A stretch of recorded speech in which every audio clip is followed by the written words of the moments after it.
мектепти бир шыра көрдүк. Тиешелүү документтерин алдык. Көп өтө кемчиликтери бар экен да.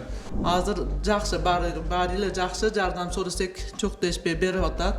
Ушул коридордо да экен. Мына коридордо мына столдорду коюп алып ушул жерде отурушат экен. Эжекелердин кабинети жок экен. Бул кагаз, кардон, ушундайларды чогултуп, сатып, ушул мектепке өз окуучулар жардам берет экен.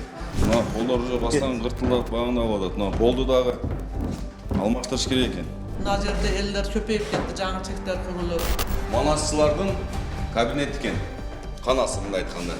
Наркы воротадан бул воротага жетпей калат экен. Ушул жерде ойнойт экен балдар.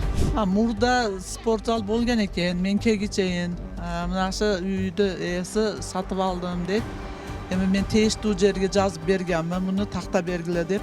Ушул мурда спорт зал болгон экен. Ошону кимдир сатканы эми менин кабарым жок мындан. Вышка коюлганга уруксат берилбейт. Өтүнчү негизи берилбейт. Бул жерде мектеп болсо, начальник класстагы окуучулар болсо башталып атса, анан мынантип бул мына ачык экен.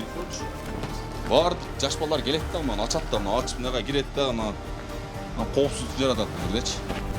Бир жакшы атка минген бир Байман апа окшойт. Мына үйүн бир жашына калып жашап койду. Кимден сатып алган, кандай сатып алган, жердин кызыл китеби барбы, жокпу, ал жөнүндө маалымат берген жок. Мектепке көп эмелешип отур бул үйдүн ээси. Мисалы, могу заборду мектептин бир бурчунан бир бурчуна чейин мынтип кооздоп жасап, мектептин территориясына салып алган үй чоңураак экен да. Ал мына эс аянтта чоңураак мектептикине караганда.